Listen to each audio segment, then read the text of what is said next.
quisiera yo presentarlos. La doctora Leticia Flores es coordinadora del grupo de comisión y didáctica. Ay, sí, Flores, perdón. Síntesis. La doctora Leticia Gallegos Cázares, es coordinadora del grupo de comisión y didáctica de las ciencias e investigadora en el campo de la enseñanza de las ciencias en el Centro de Ciencias Aplicadas y Desarrollo Tecnológico, más conocido como CECADE. Es física con doctorado en pedagogía. En esto es una formación muy parecida a la de la doctora Cariki. Sus áreas de interés son el cambio conceptual, la formación de conceptos y la didáctica de la ciencia. Es profesora del posgrado en pedagogía, ha impartido cursos en diversas universidades nacionales, tiene publicaciones en revistas nacionales e internacionales. A su vez, el doctor Fernando Flores Camacho es investigador también del CECADET en la UNAM, es especialista en el campo de la enseñanza de la ciencia, físico con doctorado en pedagogía por la UNAM, ha recibido la medalla Gabino Barreda, es investigador nacional nivel 2. Sus áreas de interés son el cambio conceptual y representacional, la formación de conceptos, la epistemología de la física y la didáctica de la ciencia. Es profesor del posgrado de pedagogía y ha impartido cursos de posgrado en diversas universidades nacionales y extranjeras. Tiene publicaciones en revistas nacionales e internacionales sobre sus temas de especialidad, cuenta con libros y diversos capítulos en libros, así como textos de física. Bueno, pues los doctores van a presentarnos multirepresentacionalidad y aprendizaje, la construcción de un espacio con tecnología para la enseñanza experimental de las ciencias. Y bueno, pues les damos la nos bajamos para nuestro. Nos bajamos para. ¿Cuánto quieres? Faltan 5 minutos, faltan 10 minutos, más o menos.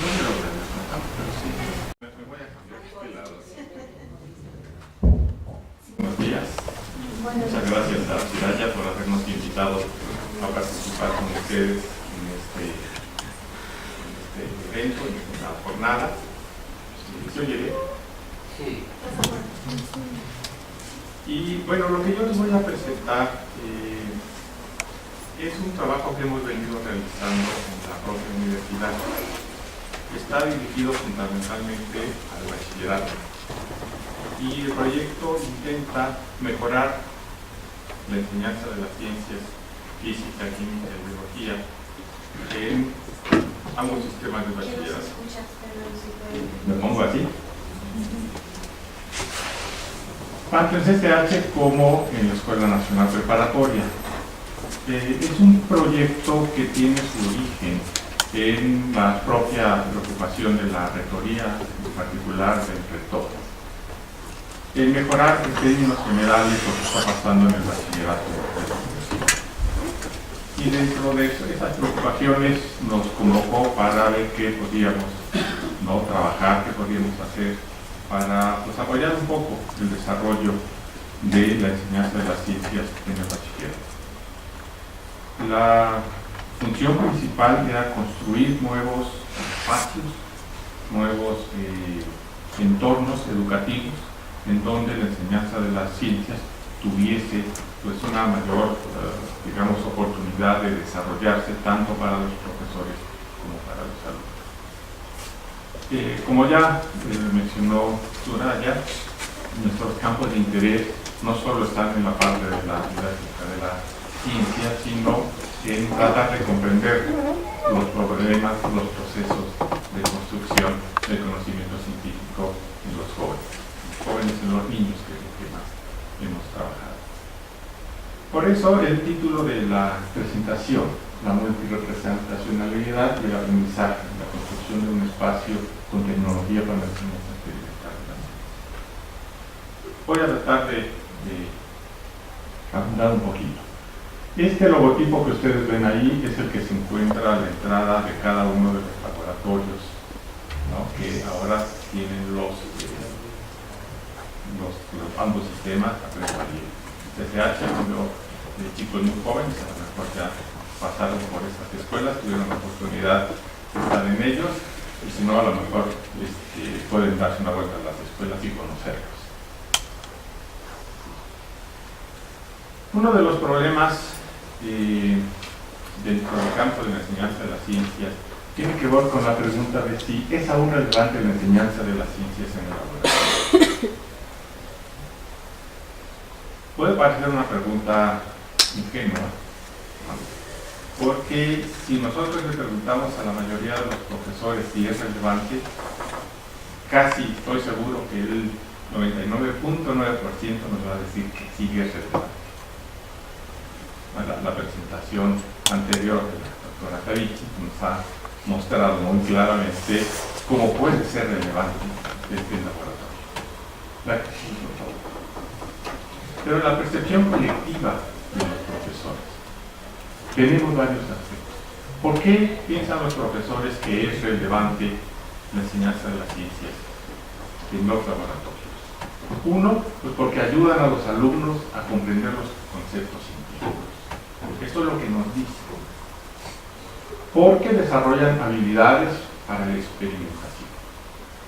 Porque comprenden los procesos de la ciencia, la naturaleza de la ciencia en alguna medida. Y porque los motiva hacia la ciencia. Seguramente estas ideas les parecen familiares, ¿no? Seguramente las han escuchado en muchos lados y probablemente las comparten. Pero eso es lo que realmente ocurre en la mayoría de los laboratorios.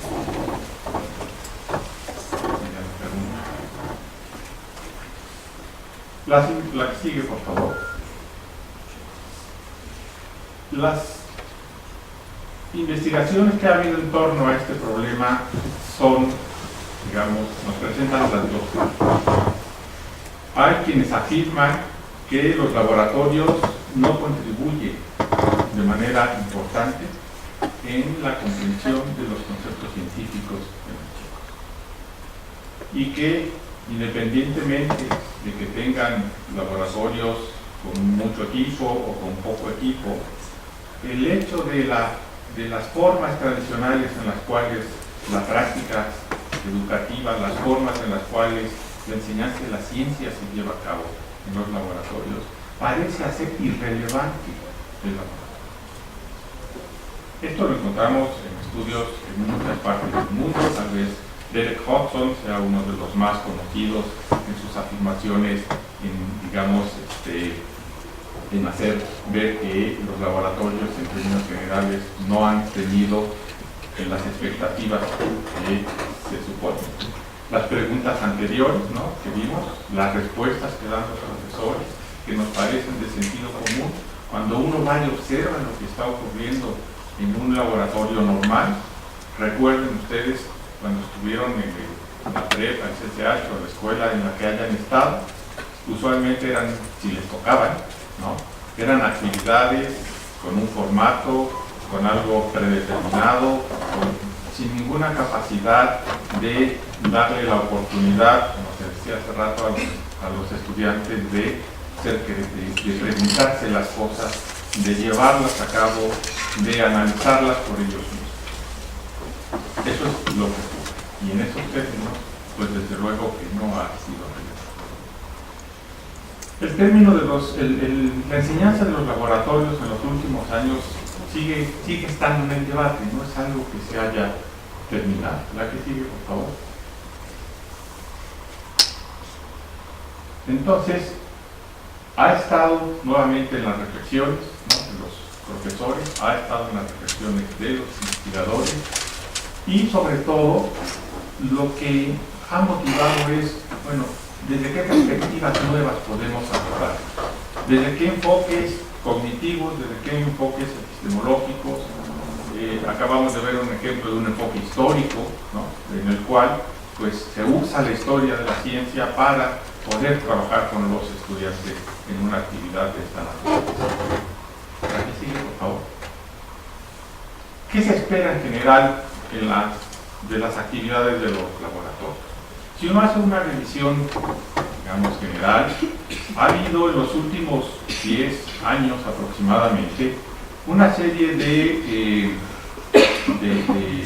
análisis, no solo por investigadores en lo particular, sino por comunidades muy importantes. Por ejemplo, en Europa se creó en la época de los finales de los 2009, 2008, una comisión importante para hacer un análisis sobre cómo se enseñaban las ciencias en los laboratorios y qué debería enseñarse. En Estados Unidos ha ocurrido lo mismo, se creó una comisión para hacer un análisis sobre cuáles son los procesos en los laboratorios, cómo mejorarlos, etc.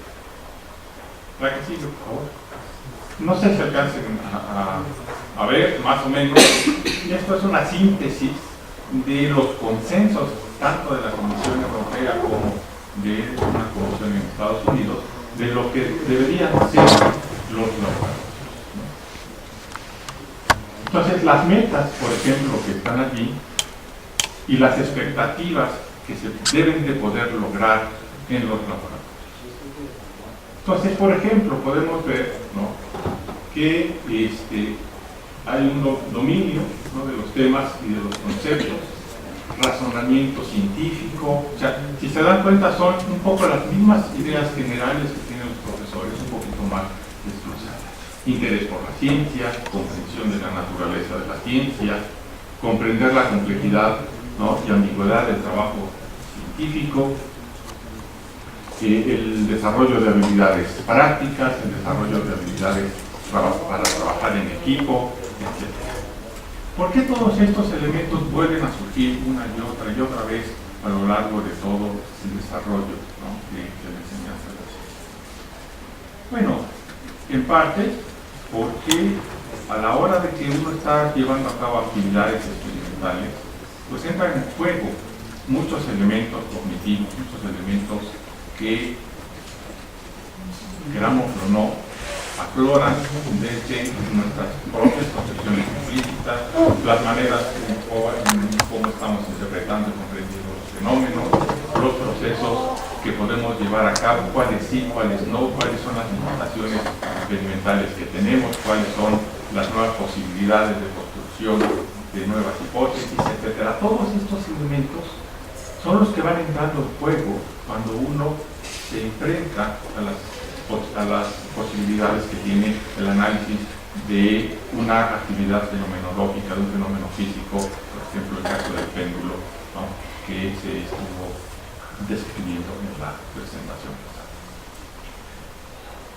Y esto, si uno analiza todos estos elementos que están detrás, pues parece natural que todas estas metas pudieran lograrse, ¿no?, que un trabajo bien hecho, un trabajo comprometido entre profesores y alumnos, en el caso de la enseñanza de las ciencias técnicas.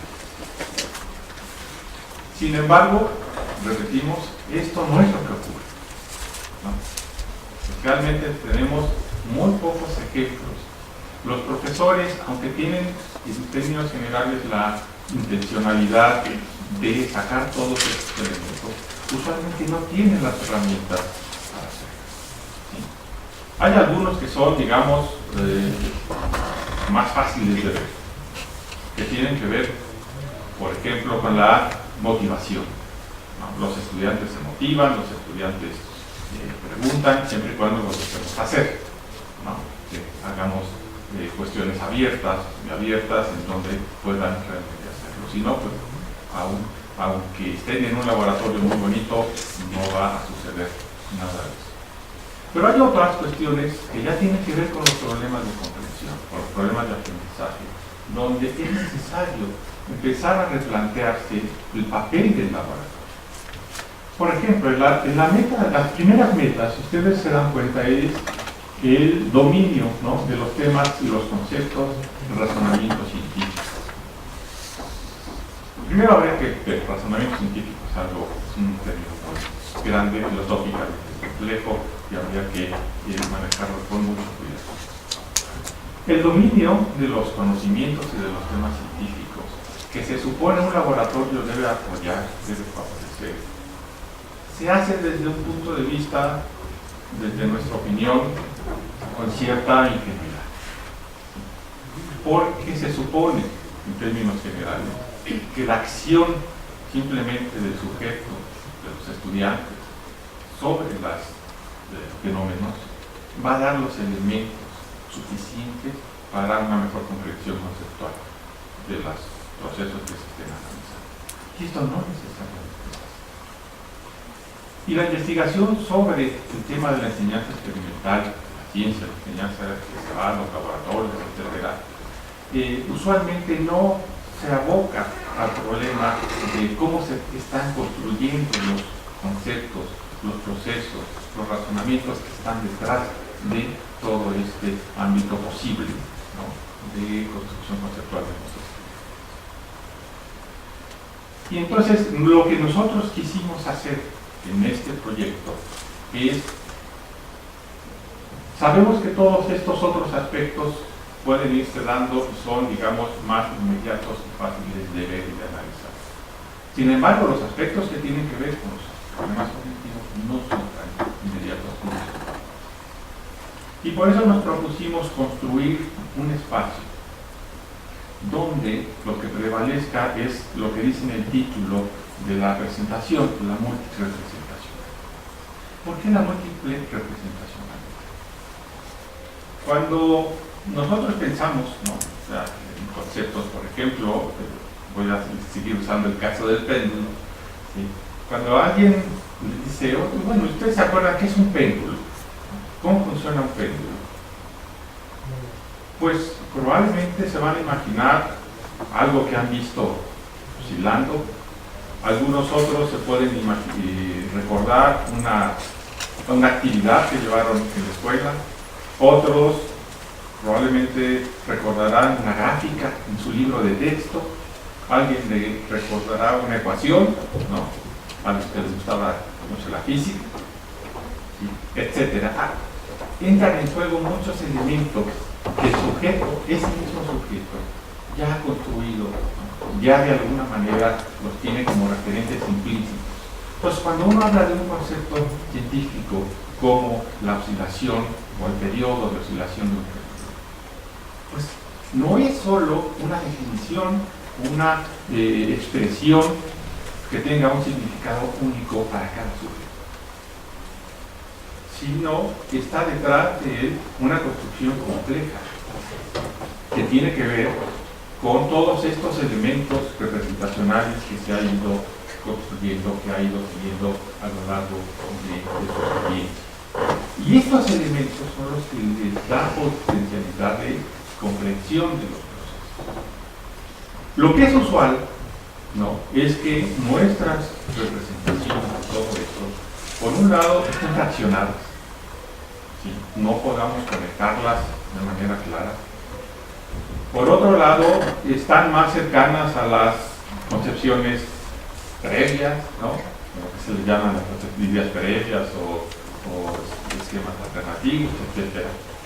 Porque tienen una lógica de construcción y de interpretación distinta a la que queremos que ocurra en el salón de clases, en una clase de ciencia o en un laboratorio de ciencia.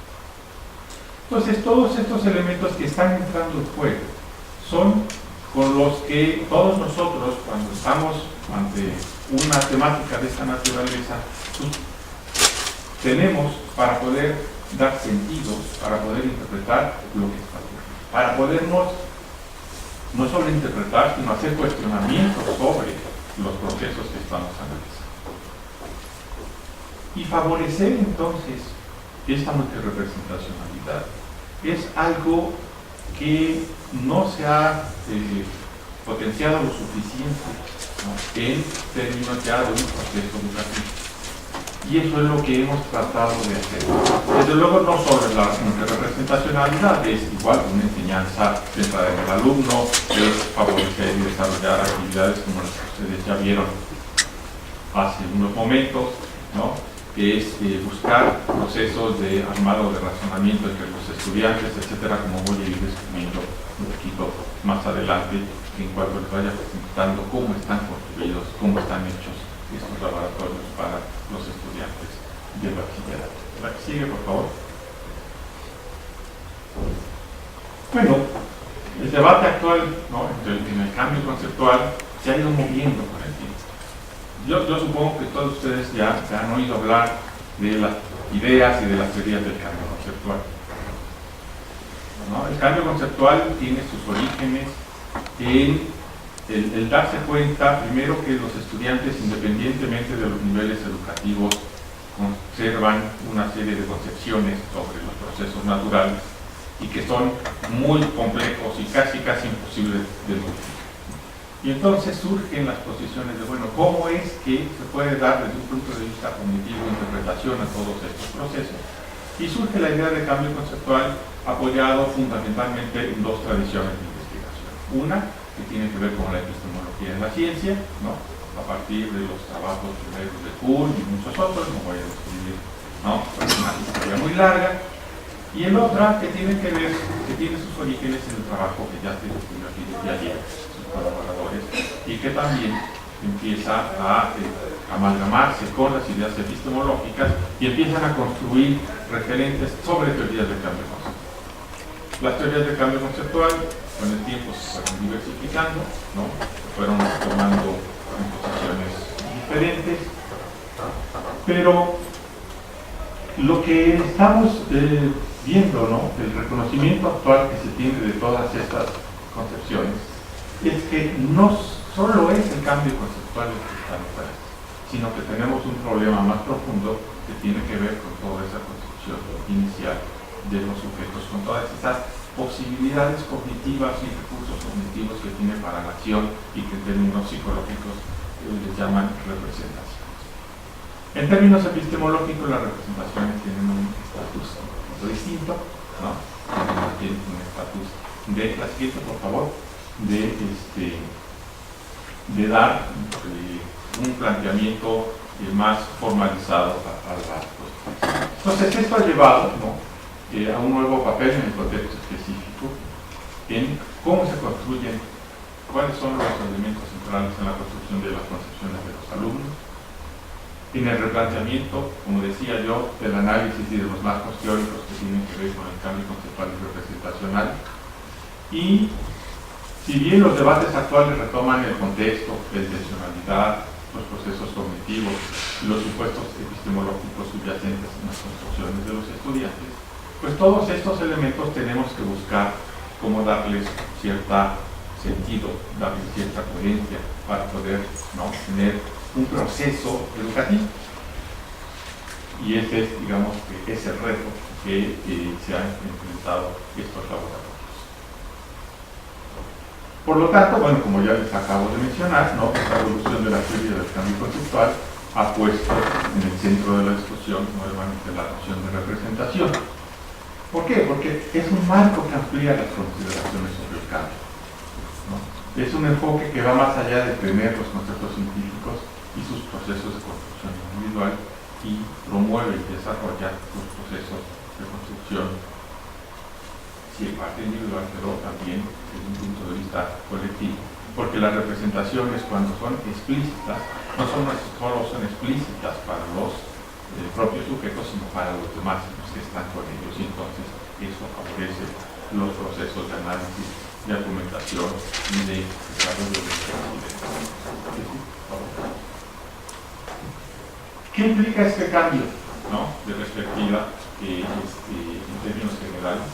Bueno, por un lado, el reconocimiento de que los sujetos no construyen nociones aisladas por una noción, como más o menos ya desarrollado.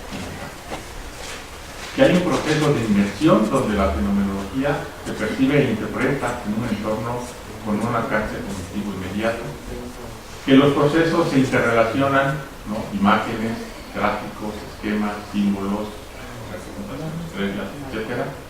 Y que hay un proceso de explicitación, ¿no?, y de interpretación, que es el que nos va a ayudar a tener digamos, un anclaje en cómo los estudiantes interaccionan. La que sigue, por favor. En forma esquemática, ¿no?, podríamos ver que el cambio conceptual ha evolucionado hacia las transformaciones representacionales y que pues, son muchos los elementos, desde luego aquí no están todos, que tenemos que tomar en cuenta para darle sentido a esta transformación. Muchos de los cuales ya hemos.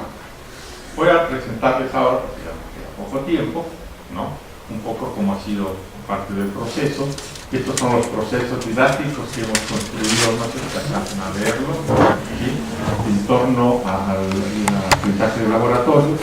Entonces, bueno, ahí podrán ver en 3 rubros, ¿no?, los diversos elementos y criterios que se han ido desarrollando y bajo los cuales se ha construido la didáctica con la que hemos trabajado con los profesores del sistema de bachillerato de la universidad.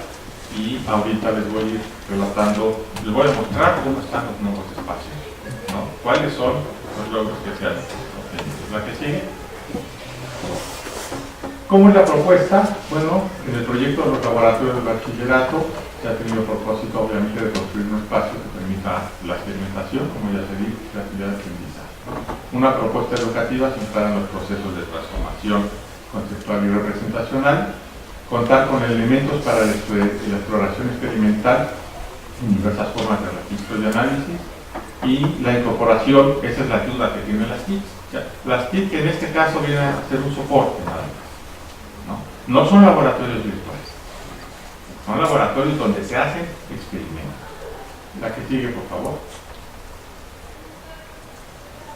Bueno, estas son algunas de las consideraciones, pero mejor se las describo mostrándoles cómo son los laboratorios. La que sigue, por favor.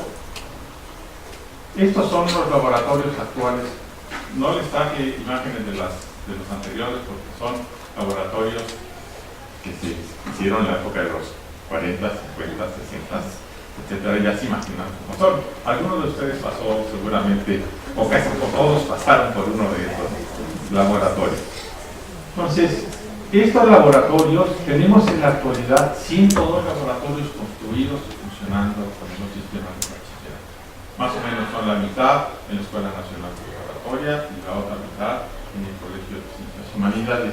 Y todo el equipamiento que ustedes ven ahí está referido a este proceso educativo, está referido a, digamos, a una propuesta educativa que apunta o que se intenta soportar en los cambios conceptuales y representacionales.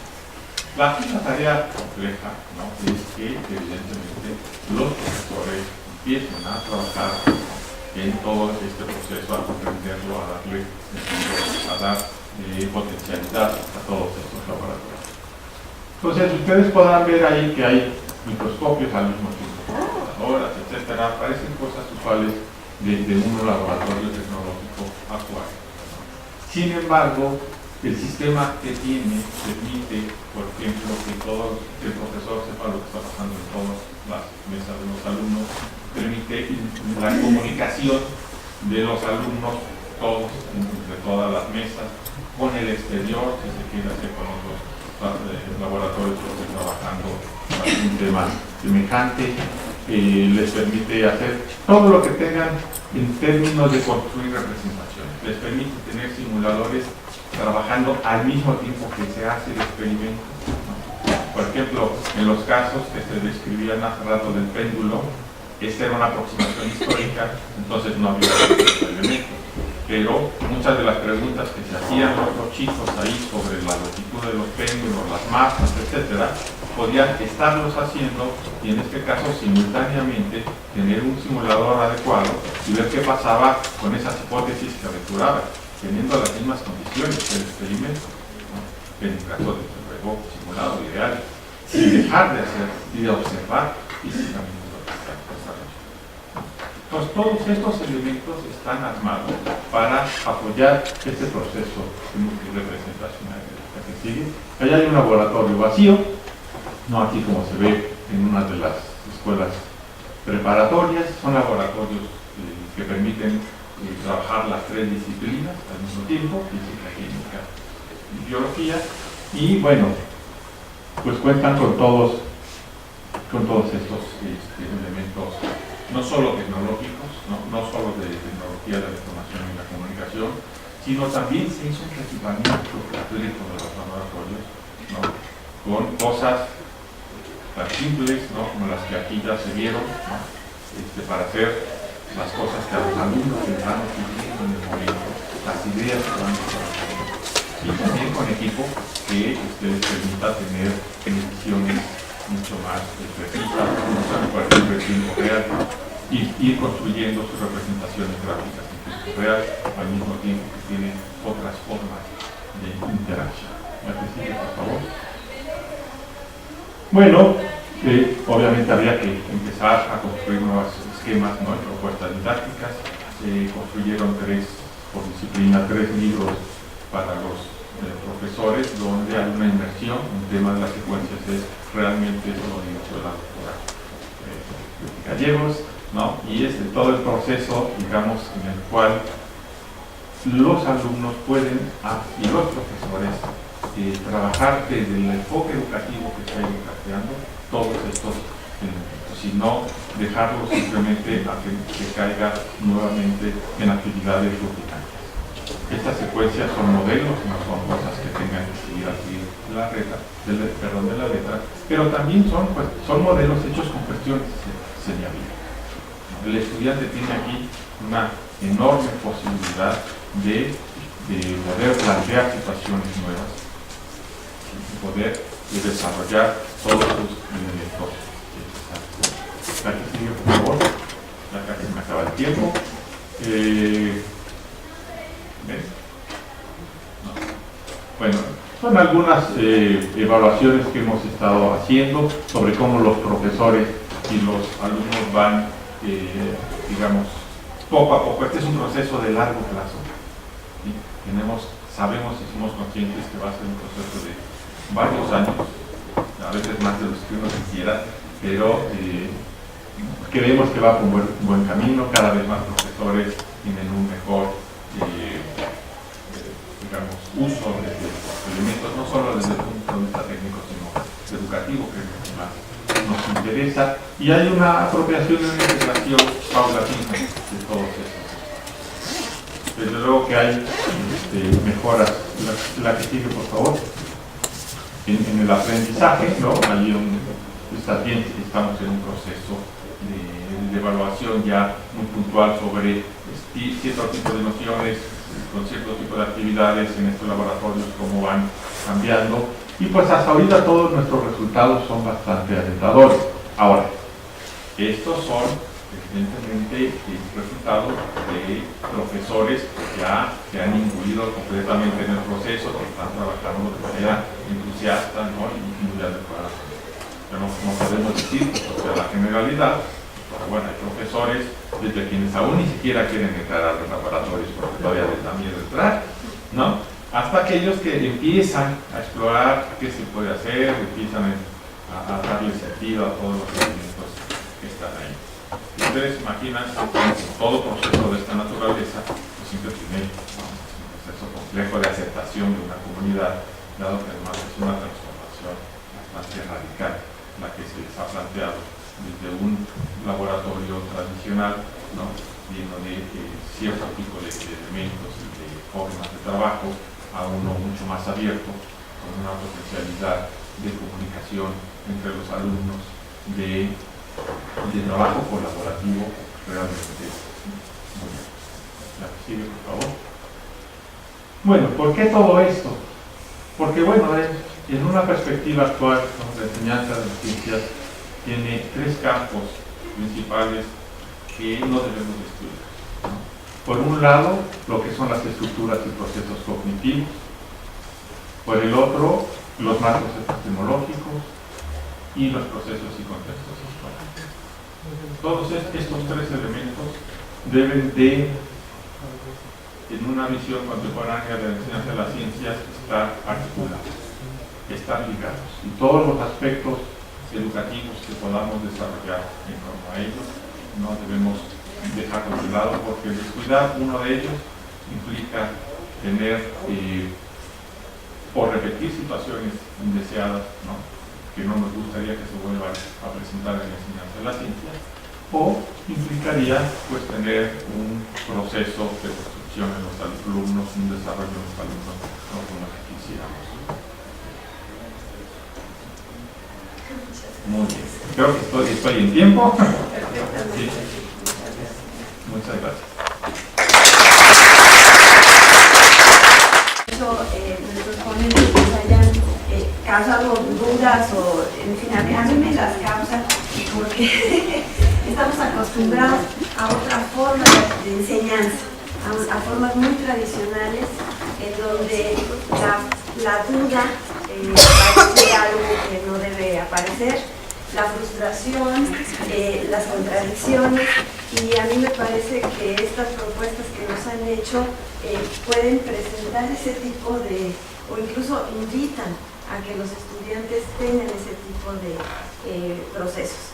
Entonces, no sé si hay preguntas del público y ahorita, bueno, Araceli. Primero que nada, de veras felicitar a los dos porque el impacto es muy grande al constatar que hay un compromiso muy auténtico y muy profundo por mejorar nuestros sistemas educativos, tanto en Estados Unidos y para nosotros, sobre todo acá en México, verdaderamente, y ver experiencias en adultos, jóvenes y adultos, es francamente alentador. Desde el poco que ya nos atoramos en la adolescencia y ya no vamos más arriba. Entonces, ver esta aportación me hace una ilusión verdaderamente y me renueva todavía más el entusiasmo y el compromiso de trabajar con ustedes. Para la doctora Elizabeth, I'm sorry, yo voy a hacer la pregunta. ¿Sí? ¿No quieres hacerlo en inglés y la segunda traducción? Porque no me ayudas a traducir. Por favor, es relativamente sencilla la pregunta, relativamente sencilla. En términos de sí me impactó cuando nos relata que ante una respuesta del maestro cerró las posibilidades de continuar en el razonamiento del alumno. She says that she was kind of surprised, or it was an impact for her to hear that the teacher could give an answer to the students that almost shut him from continuing his process and stopped him from doing it. Desde su larga experiencia, ¿cuáles serían algunos criterios o orientaciones para poder diferenciar entre una respuesta a la pregunta misma del maestro que cierra o una pregunta que abre posibilidades para continuar con esa inquietud y esas representaciones espontáneas del alumno sin que se sienta señalado? Her question would be, if you, in your experience, you could tell her some of the criteria or the way a teacher could, instead of stopping and shutting down the student, open with other suggestions, questions, or answers, but leaving the spontaneous process of the student continue. Yeah, that's wonderful.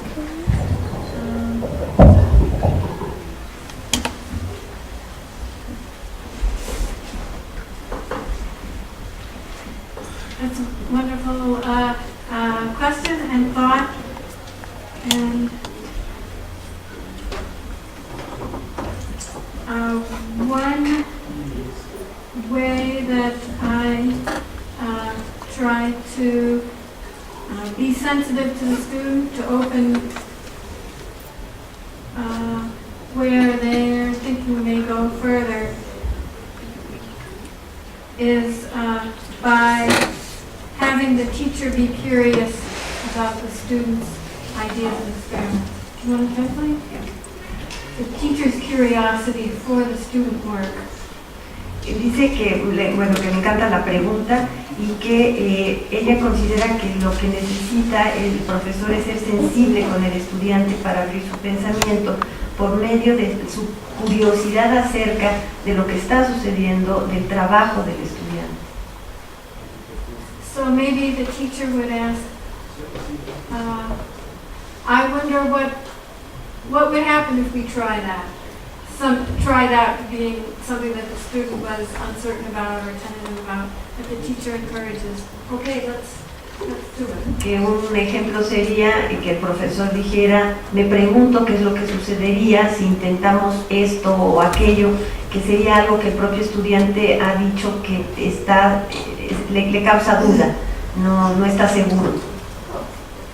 Something that I do because you see I'm doing a lot of experiments with materials and pendulum and things. I have a lot of different materials in the classroom there.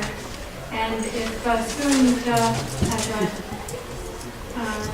a question or idea that even goes beyond material, I might go find something else, bring it that day or another day, so they create something new.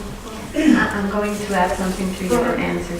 Bueno, la respuesta de ella es que en el laboratorio ella tiene una cantidad de materiales y como ven ustedes, ella ahorita aquí trae unos cordones, le amarra una llave y hace un péndulo. Y bueno, si no lo tienen en ese momento, algo que pueda ofrecer al alumno para que pueda intentar hacer el experimento, tener la experiencia, en ese día más tarde o al día siguiente ella trata de proporcionarlo. Pero yo tuve la fortuna de visitar 2 clases de Elizabeth que a mí me sorprendieron mucho. Y una de lo que me pude dar cuenta es que Elizabeth llega en bicicleta todos los días a su clase con una mochila como de excursionista de este tamaño. Hoy no la trajo, pero la trae en el viaje, llena de cables, hilitos, resortitos, o sea, una cantidad de cosas en sus respectivas cajitas que pone. Ella llega 1 hora antes a la clase, pone en las mesas todos sus en fin, todo lo que se le ocurre que para el tema que van a trabajar va a ser de utilidad. Los alumnos pueden explorar efectivamente, seleccionar, en fin, o traer algo de su casa, como la alumna de los aretes. Y al final, cuando los alumnos terminan, ella pacientemente recoge todos los alambritos, excepto lo que los alumnos ya seleccionaron, y todos los días va y viene con esa parafernalia, ¿no? Yo creo que los laboratorios de ustedes a lo mejor ofrecen algo un poco más práctico, pero es una dedicación increíble, digamos, un compromiso y un interés por proporcionarle al estudiante aquello que pueda servirle para disparar su proceso, su exploración y su comprensión, que es a lo que con mucha paciencia ella va aproximando. I had one more thought, which is, because you asked criteria, and one aspect of it would be for the teacher in her mind not to have the idea of an answer or an expectation that the students have to provide you, but that the teacher, criteria for the teacher is to be researched, to teacher research how the student can investigate further. Sí, Not to expect an answer. que otro criterio es que el profesor no debe procurar dar una respuesta ni esperar una respuesta determinada del alumno, sino procurar que el alumno busque esa respuesta a través de ese trabajo que estará realizando. Pero el propio profesor tiene que estar, consciente de que ese es el proceso, no dar la respuesta. Cosa que a mí me gustaría mucho trabajar. Hay que reconocer. Así es. Eso es todo. Gracias, Araceli. Teníamos una pregunta atrás, Enrique. Yes, at the age of Freud, the hypnotism was used for clinical psychology. And the method was discontinued, and because the effects were temporary and were not the most efficient way to do that. I saw in the presentation that there are new studies, discoveries in science and other fields, but I would like to know if the use of the pendulum it continues being as a tool for instance, again in psychology, even in the United States or in European countries, or wherever. Do you know if there are some opportunities for the pendulum in that field? That is one question. O sea, la pregunta es si el péndulo hoy en día, como fue usado en la época de Freud, tiene campos de aplicación en nuestro campo, en la psicología. Es más o menos la pregunta. Do you know? You're saying that Freud used the pendulum I don't know your part. ¿Tú dirías que Freud usó el péndulo? That is my interpretation, because maybe the hypnotism as well as other tools, maybe, I'm wrong, maybe wrong, but however, the hypnotism, as I know my limited knowledge, the pendulum was used. That is my doubt. And if currently the pendulum is being applied for certain fields pretty alike to the hypnotism, even in the United States or Europe or whatever. That is a question. I'm sorry. I can't speak for more wide culture, but I can say that in one of the classes that I taught, I gave the students the assignment to do an investigative project at home and share it with the class. And the pendulum was one of the subjects that several students, they had done it in class and they did more work with the pendulum at home, and then they shared their home projects with the class. And one of those students did use the pendulum in that cultural way about, he was not using it in the way of hypnotism, but it was another cultural use, which was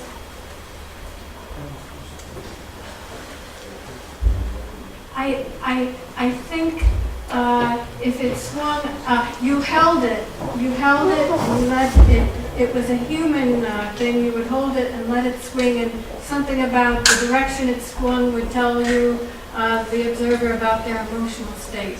Something, or true or false, something a little bit different from hypnotism, but similarly connecting to emotional practices. So that student found out about that cultural tradition. It's still alive somewhere, but I don't know anything more to say. Thank you very much. Yeah. Sí, yo te agregaría una cosa. Yo creo que la hipnosis hoy ni siquiera supone, digamos, esto que en las películas, en fin, a veces se ve como caer en estados. Es algo más de relajación.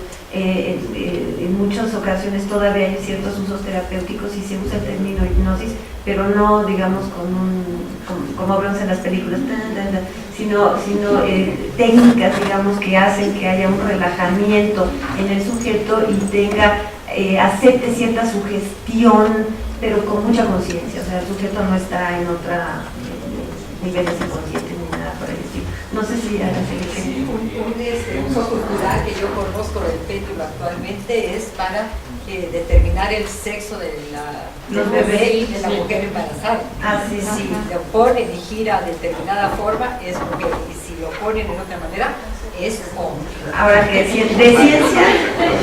ciencia no tiene nada, pero es muy divertido. Pero es un uso. Así es. Actual. Bien, no sé si habría alguna otra pregunta también para los profesores Flores y técnicos. Sí, Debbie. Bueno, sobre el español. Sí.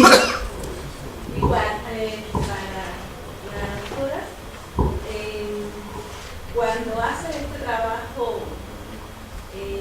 de no dar respuestas y de explotar toda la curiosidad del estudiante y la duda y toda su exposición, vimos como que los estudiantes se enfrentan a este fracaso de no saber las respuestas y no saber por qué, y descubrir ciertas regularidades, fenómenos, conceptos, pero no llegar finalmente a el porqué de las cosas y no dar la respuesta. ¿Cómo lo manejan y al final llegan a la respuesta?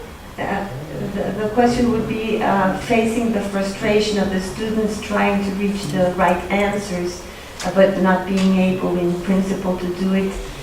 She wonders if they finally arrive to the right answers, and how do you act or how do you respond to that frustration and the process arriving to the right answers?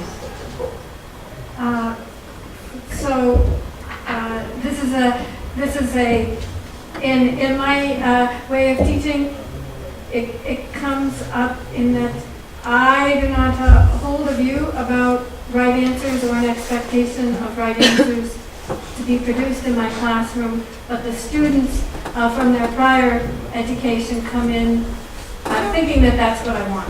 So it's a process of evolution in the classroom where they have to learn that we are looking at the world in a much bigger way. And so there is a process of learning to communicate, to explore together, and to become freer of the dependency on the right answers and the authority from the outside. And that is a negotiating, frustrating process that involves the nature of learning in this classroom.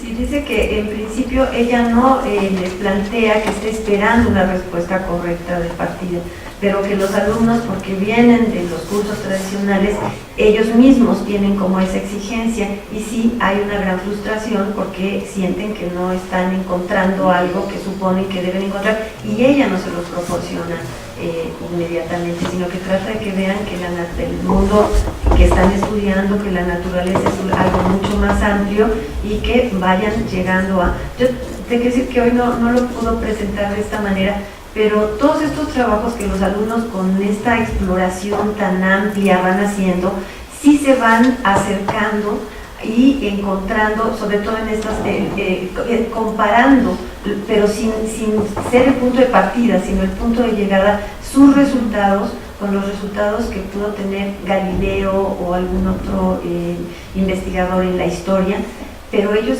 llegan incluso a revivir y darse cuenta que están reviviendo el proceso de aquel investigador. Y empiezan a entender algo que el investigador dice, pero no es el punto de partida, sino el punto de llegada, después de un proceso lleno de todos estos momentos. Y Elizabeth tiene la paciencia para no dar la respuesta, pero sí para escuchar y ver por dónde van las dudas del alumno y tratar de ofrecerle algo, así un poco psicoanalíticamente, como que lo orienta para que vaya manipulando otras cosas y pueda, si no encuentra por aquí, a ver si encuentra por acá. Ese es un proceso muy interesante, ¿no? Y de una gran paz. I have one more to add. She asked, do they find the right answer? And I would say that, so I take that requirement away from them, but they are doing the experiments, they are making the observations, and many students together, so they, when they begin to trust the process, then they are criticizing each other, and they converge towards something that's true, not to an answer book, but to their to the phenomenon that they're studying. And I can always, if I see that it's missing something, I can add in a question or challenge to bring them to critique where they're going. But more likely, it's they that will critique it themselves and develop something with meaning and understanding that's more solid.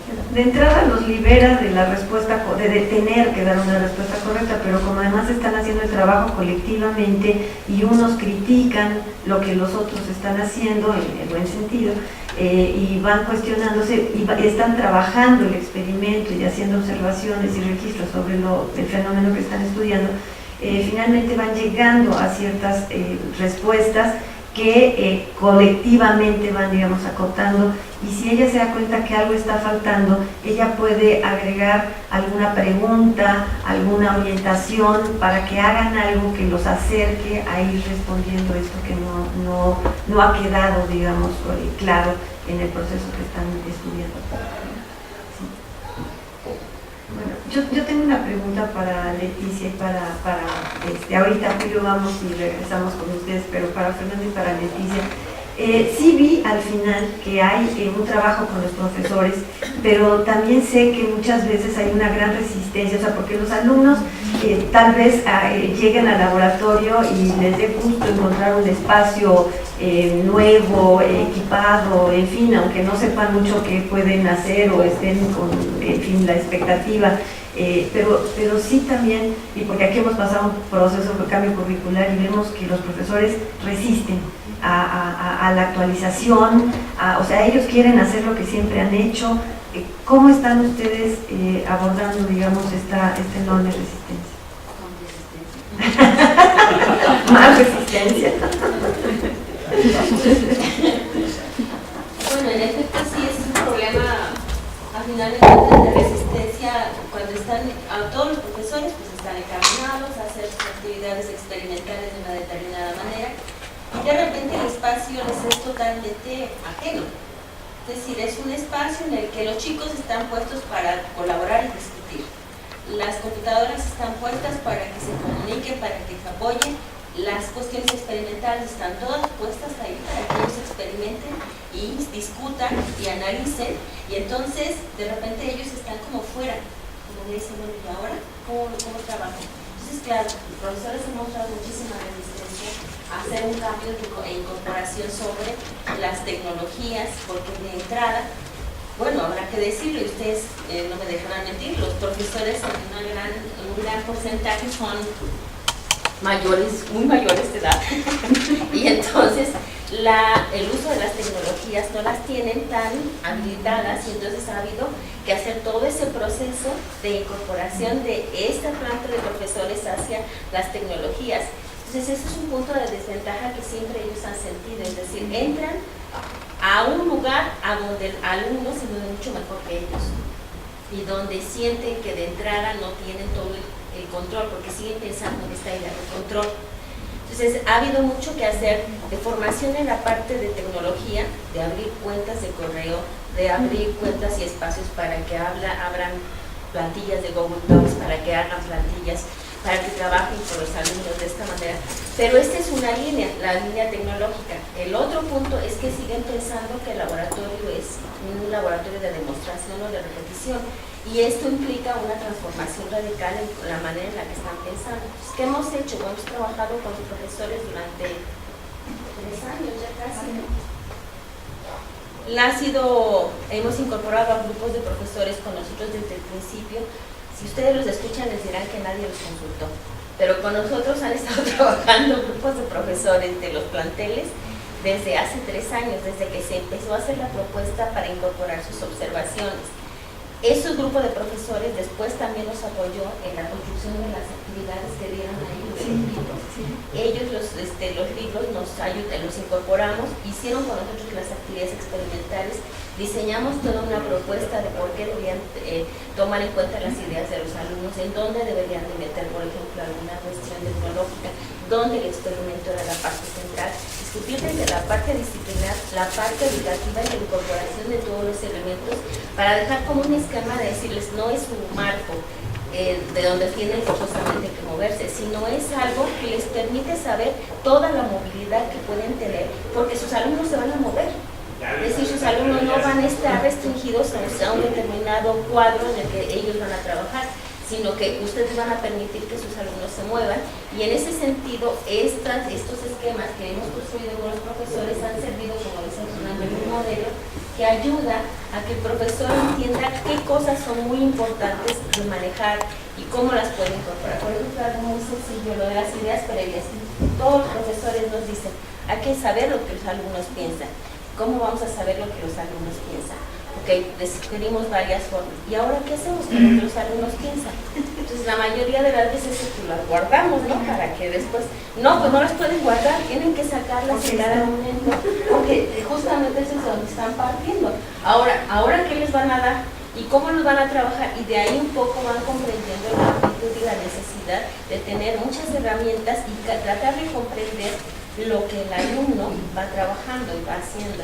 Un poco lo que ahora veíamos, por ejemplo, en el caso del péndulo, yo veía que lo que se va siguiendo es todo este proceso de construcción a través de todos los esquemas de experimentación, pero lo más importante es cómo el sujeto va construyendo una representación sobre el modelo. De hecho, hubo una crisis, por lo que yo vi que Elizabeth menciona, en donde ponen sus notas, no pasa nada, ¿no?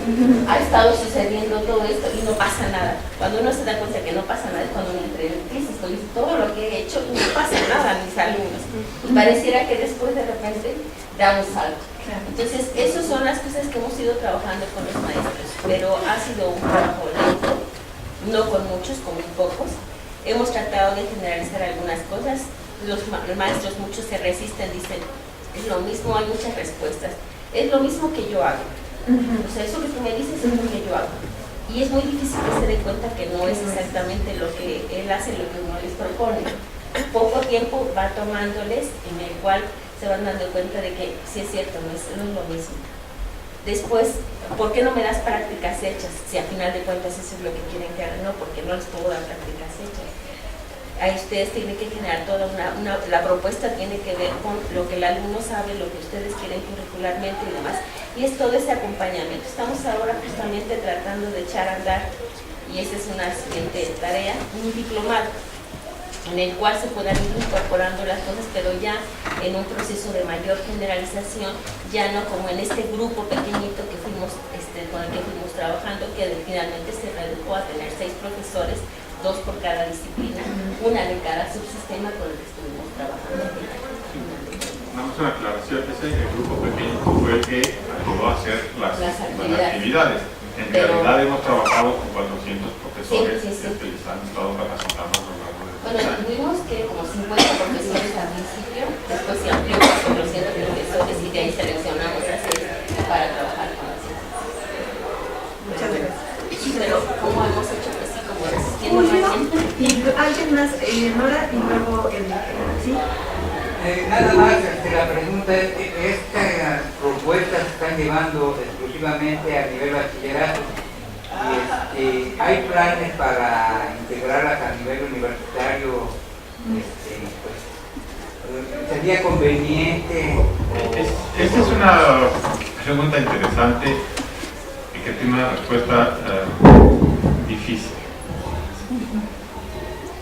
¿Qué es lo que va a pasar? O sea, los laboratorios, los primeros que se construyeron, llevan ya 2 años trabajando. Esto implica que dentro de un año más van a ingresar alumnos de bachillerato a las facultades, y las facultades tienen medios en este momento mucho más desventajosos que los que ellos tienen en el bachillerato. Entonces va a haber una presión importante, sobre todo aquellos que van a las carreras de ciencias, ingeniería, etcétera, por contar con medios por lo menos semejantes a los que ya tuvieron la oportunidad de trabajar.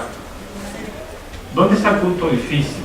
El punto difícil es la inversión que requeriría la universidad para dar respuesta a todos. Estos laboratorios, como ustedes se podrán imaginar, no cuestan poquito, ¿no? Ha sido una inversión muy importante de la universidad en el bachillerato, y que necesariamente, conforme esto vaya dando los resultados que estamos esperando todos, pues va a tener que ir cambiando. La expectativa es que efectivamente a la larga las facultades, las escuelas, van a tener que reformar muchos de sus procesos de enseñanza, y sobre todo la infraestructura con la que actualmente cuentan. Ya hay algunos intentos de los campus que se están abriendo de la universidad fuera, en Guanajuato, en todos estos lugares, que ya empiezan a ver que pues, sí van a requerir algo, si no igual, porque esto está efectivamente desarrollado para el bachillerato, pero sí que dé continuidad, ¿no?, a estas posibilidades de acción, de interacción, de apertura a los procesos de desarrollo en términos del tiempo. Eleonora, mi pregunta era más bien para todos y en cuestión de opinión. Con esto de las TICs y la inserción de la tecnología, quería saber su opinión si, no sé, en el ejemplo del péndulo, sería mejor algo así como un programa de simulación o igual trabajar con los hilos y todo. O sea, ¿cuál sería su opinión acerca de eso? Porque también no es fácil, ¿no? Precisamente por el presupuesto que se tiene de instalarlo en las prepas, los SHs y todo eso. Y también pues el nivel de los estudiantes, ¿no? Si son muy pequeños, pues yo pienso que sería mejor más palpable que un programa de computadora.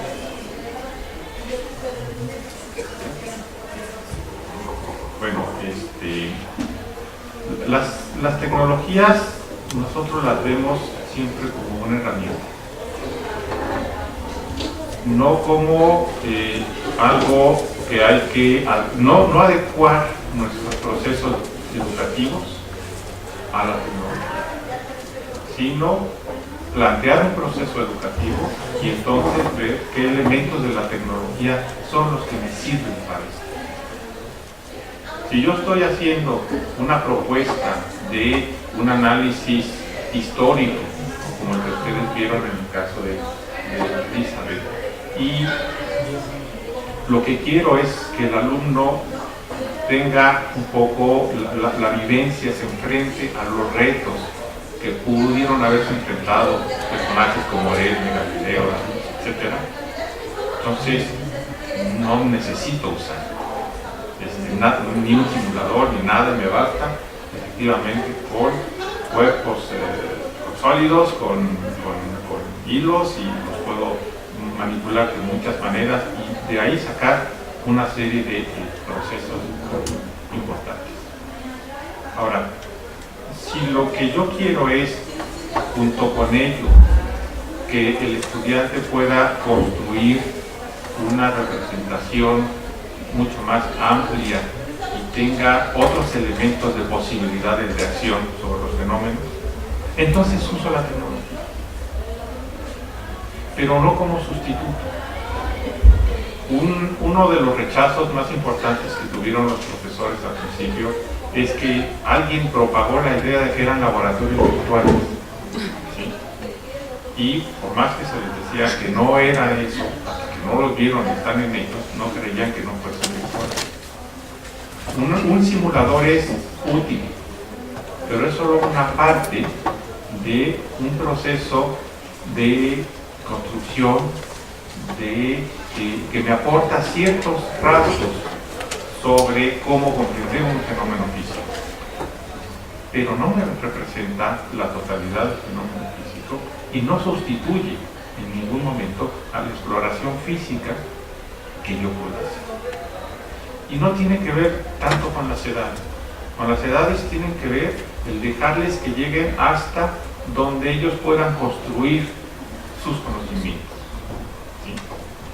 Si son pequeños, pues podrán tener sus péndulos y sus simuladores y dejarlos que ellos exploren y construyan hasta donde ellos puedan llegar.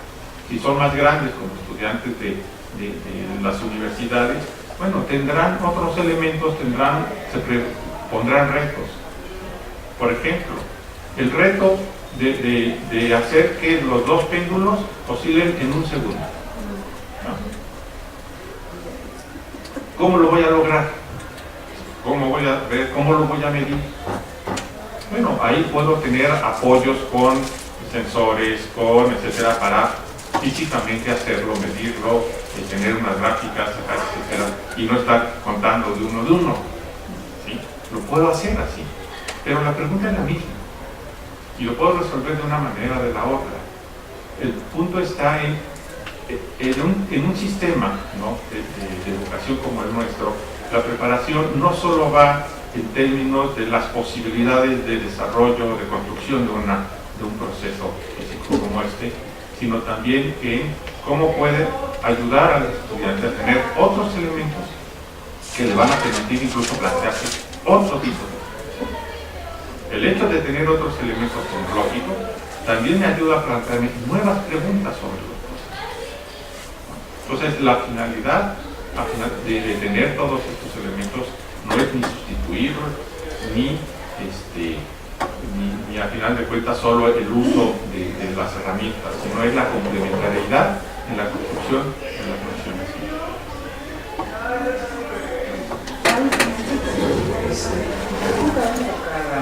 Al talento y a los nuevos descubrimientos.